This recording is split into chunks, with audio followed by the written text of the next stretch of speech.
ocurre cuando las aulas dejan de ser espacios seguros. Cada vez más escuelas y colegios de Ecuador enfrentan extorsiones, amenazas y presencia del crimen organizado y también de pandillas. Niños y adolescentes están siendo reclutados por bandas criminales, mientras miles de docentes deben impartir clases en contextos marcados por el miedo y la violencia. Según cifras del Ministerio de Educación, entre 2022 y 2025, más de 55.500 alertas fueron presentadas y levantadas frente a riesgos psicosociales en instituciones educativas. ¿Esto qué quiere decir? Que tenemos una fuerte y alta presencia de alertas que están relacionadas con violencia física, consumo de drogas, violencia psicológica y otras condiciones como presencia ya de crimen organizado que vulnera la estabilidad de niños y adolescentes. Hoy vamos a conversar con Natalie Pernet, abogada, especialista en asuntos públicos, fundadora de PEVA, activista y además una gran vocera a la cual tenemos muchísimo cariño desde CAS Ecuador y con quien estaremos topando temas como el fortalecimiento institucional, las políticas públicas, siendo este uno de los mayores desafíos que hoy atraviesa en Ecuador. Natalie, bienvenida. Gracias, Vero, por la invitación. Siempre un gusto estar con la CAS. Para nosotros es un agrado, pero hoy vamos a tratar un tema que realmente está golpeando mucho porque vemos que el sistema educativo se encuentra en una crisis, ya realmente es innegable. Como conversábamos hace un rato, la tasa de deserción de estudios ha crecido, las familias prefieren que los niños ya no estén acudiendo a las escuelas, asimismo vemos cómo más niños están siendo captados por GDOs o por bandas criminales. ¿Cómo afecta la violencia criminal a la educación y qué implica también que los docentes estén siendo víctimas de extorsión? Bueno, creo que tenemos que irnos un poco hacia atrás para poder entender la complejidad de lo que hoy estamos viviendo. Y creo que hubo un antes y un después a raíz de la pandemia. En la pandemia empezaron las cifras de deserción escolar a casi que duplicarse y en ciertos cantones casi que a triplicarse.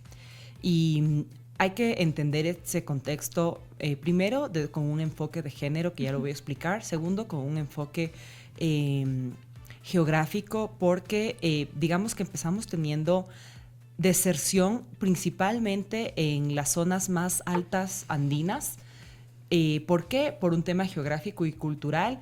Y luego empezó a haber una deserción más alta en las zonas costeras, pero ya por un tema de contexto de seguridad. Entonces, ¿qué pasó con la pandemia? En la pandemia recordemos que primero hubo un confinamiento en donde el único mecanismo para continuar teniendo algo de educación tenía que ser la capacidad de tener un mecanismo virtual, un teléfono, una tablet, una computadora, que en muchas zonas de nuestro país no todos los niños o no todas las familias lo tienen, y si es que lo tenían, no necesariamente la tenían con la capacidad de poder tener una buena red de internet para. Entonces, yo te decía, la deserción empezó sobre todo en la Sierra Centro y en las zonas más altas del país. ¿Por qué? Porque es en donde peor conectividad existe, y te decía que esto se debe a una razón cultural y geográfica. La geográfica, evidentemente, la distancia y la complejidad de estar dentro de un páramo, y la cultural, que el sector indígena es bastante machista.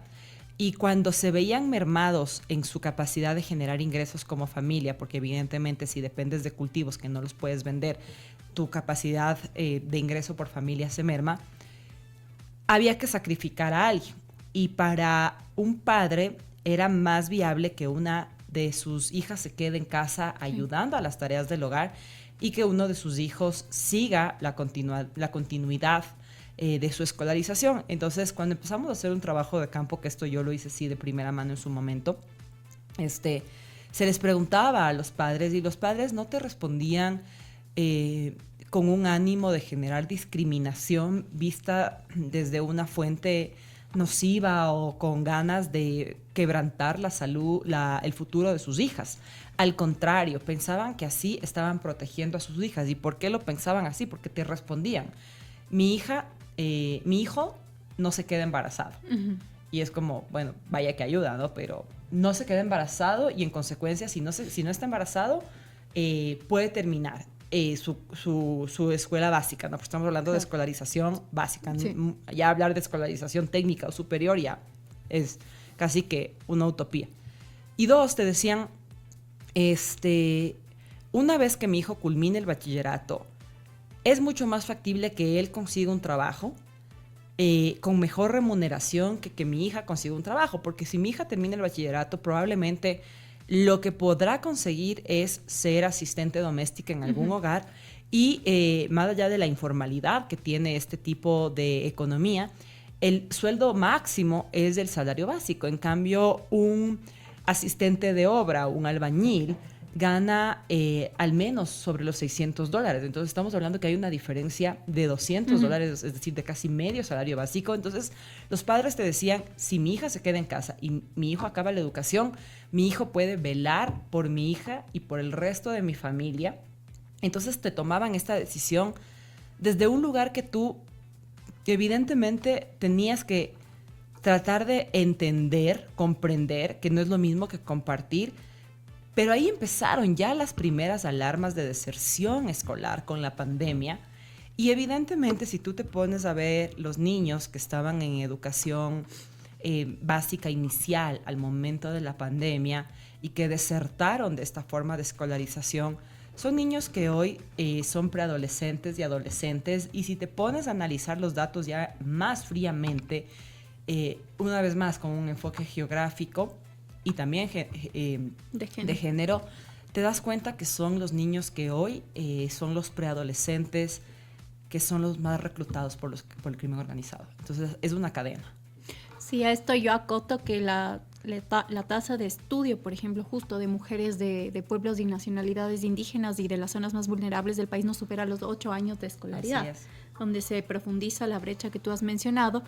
Y donde ahora vemos a estos niños que ya padecieron estos conflictos en una menor edad, ahorita son los adolescentes que bien dices están siendo cooptados por el crimen organizado y también por pandillas. Según datos que levantamos, solo en 2025 130 menores fueron aprehendidos en contextos educativos por cometimiento de delitos, un incremento del 42% respecto al 2024, lo cual ya creo que es una alerta bastante fuerte a nivel país. Y ese mismo año se registran homicidios de menores de 17 años que superan los 560, lo cual ya te hace entender el reto que estamos atravesando. Ahora, estamos únicamente frente a un problema de seguridad, de políticas públicas del sector educativo. ¿Hacia dónde deberíamos ir? Porque realmente tú les escuchas a las autoridades conversar, entendemos que hay este problema, pero ¿qué se puede hacer? ¿Qué se puede hacer? Porque, claro, para nosotros es quizá más lógico en cómo los niños deberían seguir yendo a clases, cómo fomentamos, cómo incentivamos, cómo invertimos, pero hay decisión propia de las familias. Por ejemplo, en la costa, prefiero que mis hijos ya no vayan a estudiar porque justamente están siendo víctimas ya de contextos de inseguridad. Sin duda alguna, hay que entender que la política pública se la hace siempre en territorio y no en escritorio. Entonces, ¿qué podemos hacer para volver atractiva la educación? Porque, por ejemplo, un caso aislado al que estamos hablando, pero que se concatena, a partir de hoy y hasta diciembre van a hacerse operativos aquí en el Distrito Metropolitano, en todas las zonas aledañas a las universidades. ¿Por qué? Porque hay un incremento exponencial de crímenes alrededor de las universidades. Sí. Entonces, vemos que es toda la cadena educativa. Entonces, creo que aquí la política pública tiene primero que empezar a distinguir focos y entender que hay sectores que requieren, si bien todos merecemos y necesitamos atención, hay sectores que requieren una atención más urgente en este momento. Entonces, por ejemplo, te voy a dar una política pública que puede incentivar la educación con enfoque de género y que quizás muchos dirán, ¿y qué tiene que ver? Bernarda, incluso en su momento, Bernarda Ordóñez, cuando fue ministra de la Mujer, trató de llevar a cabo un proceso de política pública para una menstruación digna, una salud, una higiene menstrual digna.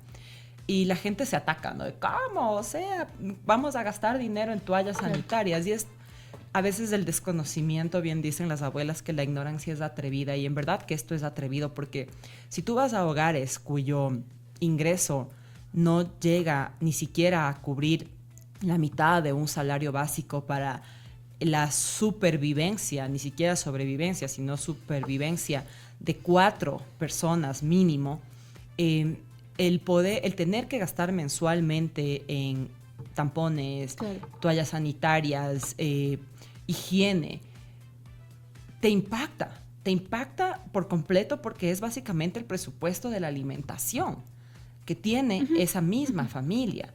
Y la gente dirá, no, pero es que un paquete de toallas cuesta $7. Claro. Pero a ver, rompamos la burbuja del privilegio y entendamos lo que es mensualmente $7 para una persona cuyo padre o cuya madre hace $260, $240. Entonces, ¿qué pasa con estas niñas que evidentemente son las más vulnerables a la pérdida de cupos? Porque generalmente cuando están con el periodo, que querramos o no es una semana entera cada mes, faltan a clases porque por el mismo tema de higiene se quedan encerradas en sus hogares. 2, como la biología es algo que todos manejamos, generalmente estas niñas durante estos tiempos en los que se quedan dentro de sus hogares son víctimas de abuso sexual por parte de su círculo cercano. ¿Por qué? Porque tú sabes muy bien que durante la menstruación es muy difícil que quedes embarazada. Sí. Es imposible que quedes embarazada. Entonces, aparte de que las niñas no están yendo porque no hay higiene, se quedan en lugares en donde son violentadas de la peor manera, que es la violencia sexual. Entonces, una gran política pública para poder... bueno, y esa semana que todos los meses no van a clases, son semanas en donde no se justifican las faltas y en las escuelas públicas tú pierdes los cupos por faltas. Claro. Entonces, una gran manera de aportar o de tratar de dar algo de incentivo a que la escolarización en la deserción en niñas, que tú vas a ver que es más alta que la deserción en niños, se pueda paliar, no es solamente con un enfoque de seguridad entendida como balas, sino con un enfoque social. Entonces, imagínate si tú tuvieses higiene íntima gratuita en los colegios públicos, ¿cuántas niñas probablemente sí asistiesen a la educación y tendrías menos cifras? Es decir, un problema menos del que preocuparte para abarcar los otros 100 problemas que ya van de la mano 100% con lo que es desarmar las bandas criminales que están dentro de las unidades educativas. Y utilizo la expresión desarmar porque tú ya tienes menores de edad en planteles educativos utilizando armados. Armas, claro. Y profesores asesinados. Ahora, la virtualidad sería una estrategia actualmente para el gobierno para garantizar que los niños y adolescentes estén más seguros en sus hogares, o hacia dónde también debe ir la inversión y la estrategia de nuestras políticas públicas, porque tenemos una dinámica territorial que es muy diferente en la Amazonía, en la sierra, en la costa, pero sí es preocupante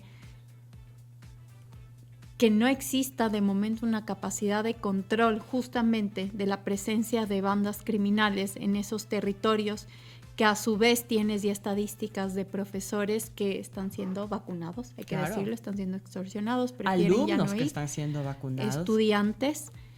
Entonces, ¿cómo también la educación puede convertirse en una estrategia de seguridad y de prevención del crimen? Creo que es un reto tan grande, pero yo empezaría por dignificar los planteles educativos, que tengan, por ejemplo, al menos los servicios básicos, valga la redundancia, de una manera digna, es decir, que tengan baterías sanitarias que puedan ser utilizables, que tengan agua potable, que tengan energía eléctrica, y creo yo que la educación pública debe garantizar también conectividad al Internet.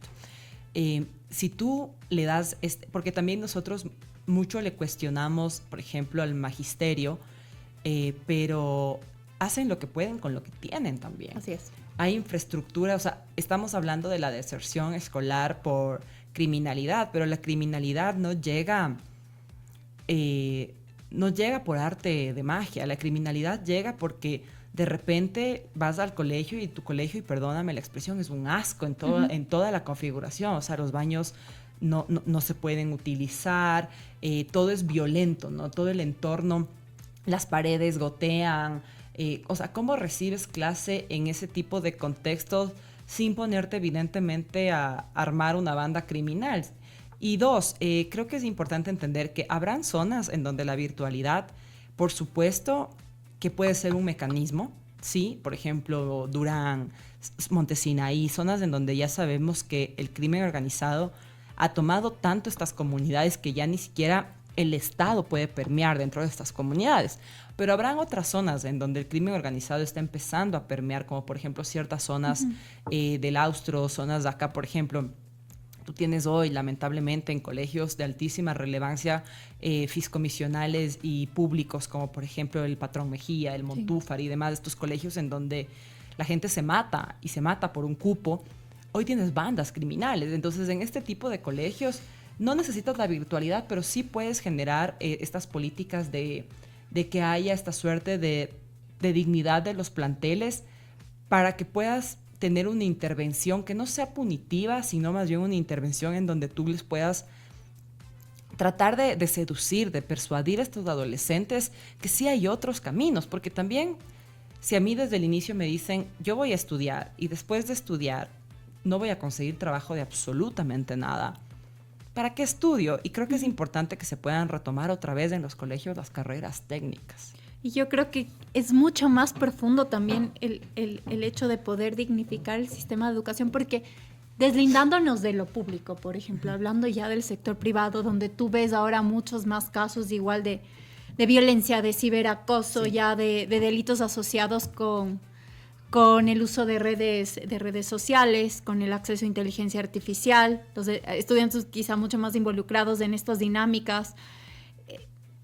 ¿Cómo realmente llegas? No sé si es dar ya pasos atrás o tener otra visión mucho más humana de cómo no soltar esas herramientas educativas, de formar ciudadanos más críticos, humanos, de herramientas de liderazgo, sí, de ciudadanía digital, pero también cómo fortalecer estos componentes de la educación y cómo recuperar un sistema educativo desde ese enfoque, porque vemos que la crisis ya ahonda en diferentes aristas y sectores. Yo creo que es importante que nos replanteemos las mallas curriculares y la necesidad de los tipos de profesorados. Por ejemplo, en nuestra época, no sé si te acuerdas que el colegio tenía 2 psicólogas para 600 o 4,000 alumnos, no me acuerdo cuántas éramos, pero si a ti te llevaban a la DACE o al psicólogo, era causal de que por poco eras la cabecilla de un GDO, ¿no? Y lamentablemente eso sigue pasando. Tú ves planteles públicos y privados que las direcciones de psicología que tienen personas especializadas justamente en generar estos talleres que te hagan entender la empatía, el no uso indiscriminado, porque es excelente tener profesores de matemáticas, seguramente ahora ya habrán hasta profesores de programación. Como te decía, tenemos que regresar a las carreras técnicas porque aunque nos cueste entender y aceptarlo, vivimos en un país en donde todo el mundo merece tener acceso a educación, pero no todo el mundo va a poder tener el mismo camino educativo. ¿Qué quiero decir con esto? Que probablemente tú no puedas o no quieras una educación universitaria, pero tienes todo el derecho de poder acceder a una educación técnica, es decir, los colegios de contadores que habían en su momento, que salías con contabilidad ya desde el colegio, que salías con aprendiendo electricidad, aprendiendo ciertos temas de mecánica, que te generan un obraje, que te ayudan a generar ingresos. Entonces, antes había patronaje, cosas así en los colegios y había muchísimas personas que sabían que su única fuente de educación iba a ser el bachillerato y ya salían con algo que les permitía, pero ahora salen con eso de las ciencias estandarizadas o demás, que yo entiendo, son importantes, pero en la utopía de si todos los muchachos van a acceder a una universidad, pero eso no pasa. Entonces, evidentemente, si a mí no me das un obraje, pues encuentro trabajo siendo parte de un GDO. Claro. Encuentro trabajo porque yo necesito sobrevivir. Y no lo estoy justificando, pero tenemos que asentarnos en la realidad. Entonces, probablemente, así como se necesitan profesores de matemáticas, se necesitan que también haya muchos más psicólogos educativos en los planteles. Porque caso contrario, ¿cómo también te vuelves un aliado desde los planteles educativos para los miles de estudiantes, tantos hombres y mujeres, que el colegio debería ser ese refugio de hogares que muchísimas veces son peor de nocivos que los colegios? Claro que a la final los jóvenes encuentran en estas bandas o en estos grupos una suerte de familia, claro, o una de hogar pertenencia que no se está garantizando en otros espacios. La educación está totalmente conectada al desarrollo de un país y creo que es tan importante entender la inversión en ese sector, porque de ahí dependerá cómo tu matriz productiva es eficiente, cómo generas más ingresos, como las familias, claro, terminan teniendo todo este ciclo de estabilidad económica, pero todo parte también de tu sistema de educación. Ahora, el otro día conversábamos con otro experto que nos hablaba de cómo recuperar, o de cómo los jóvenes aún tienen como este espíritu de encontrar esperanza así sea un en lo GDO, que por pasa. favor, no. No, de encontrar esperanza en el país, de sentir que sí hay identidad ecuatoriana que nos conecta más allá de otras cosas, y es justo cómo crees tú que los jóvenes pueden aún ser estos agentes de cambio. Si es que encuentran confianza en los adultos a los cuales tienen sí o sí que transmitir sus ideas para poderlas ejecutar. Porque un muchacho de colegio, por más que quiera, si es que nadie en su plantel educativo le escucha, pues lo único que va a sentir es una profunda frustración y seguramente dirá, no sirve para absolutamente nada querer cambiar. Yo creo que, por ejemplo, muchos de los muchachos que hoy están siendo reclutados no quieren ser reclutados, pero no tienen de otra más. O crecen con ese también contexto. hay muchos que ya crecen, como veíamos, niños de 3, 4 años en ciertas zonas, específicamente de Esmeraldas, jugar a que son capos, jugar a disparar.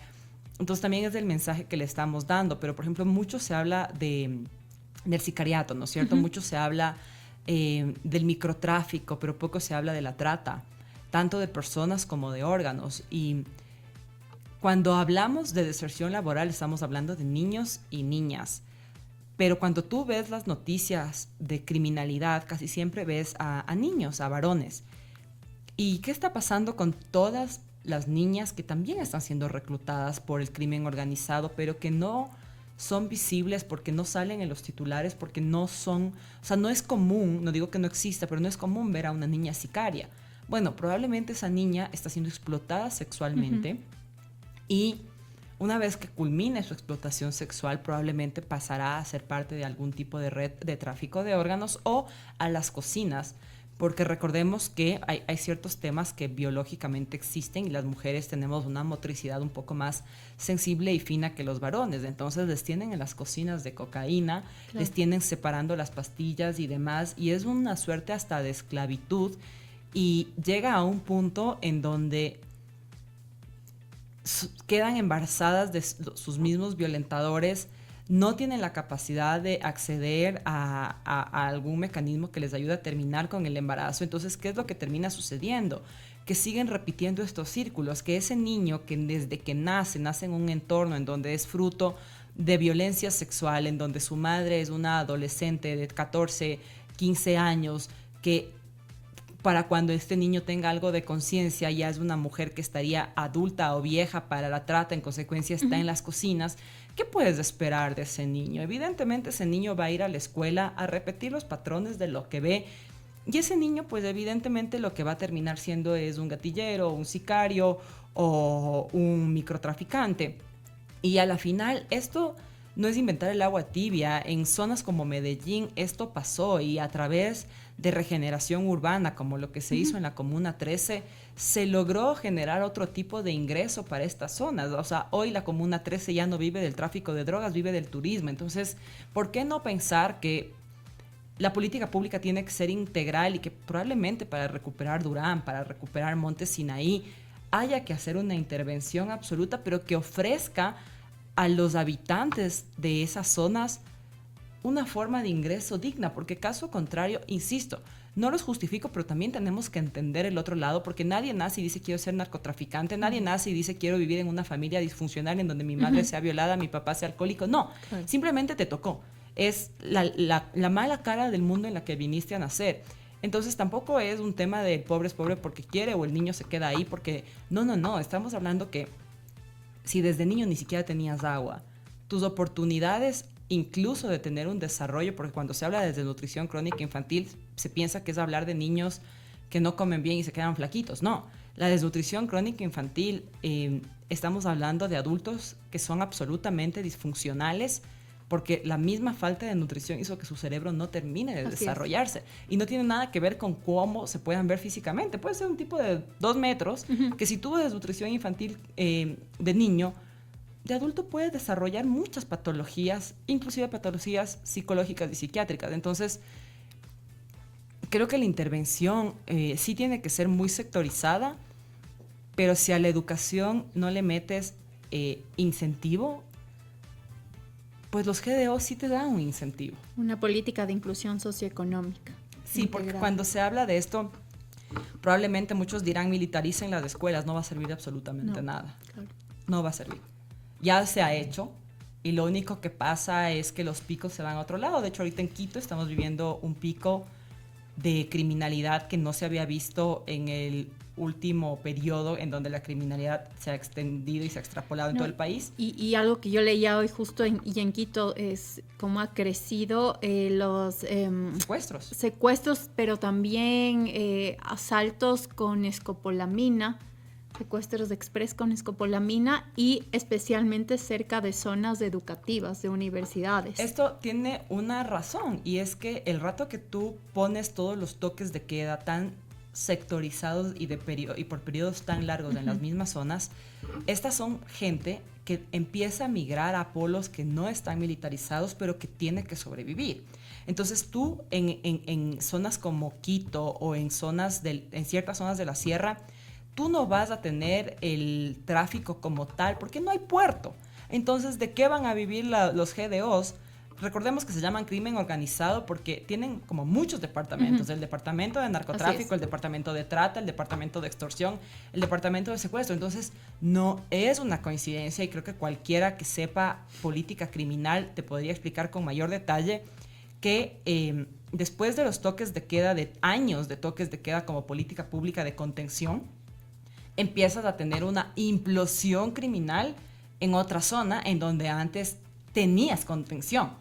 Entonces, una vez más, no sé cómo más le podemos graficar a la ciudadanía que estas falsas contenciones que solamente tienen ataque armado, que es importante, necesario, pero que no atacan el fondo social de este problema, lo único que hacen es llevar ese foco a otro lado. Y hoy ese otro lado es Quito. En Quito hoy ya no están solo los lobos, es evidente que han entrado más bandas porque han incrementado otro tipo de delitos que no eran tan comunes y te puedo asegurar que esas bandas están en los colegios públicos de la ciudad.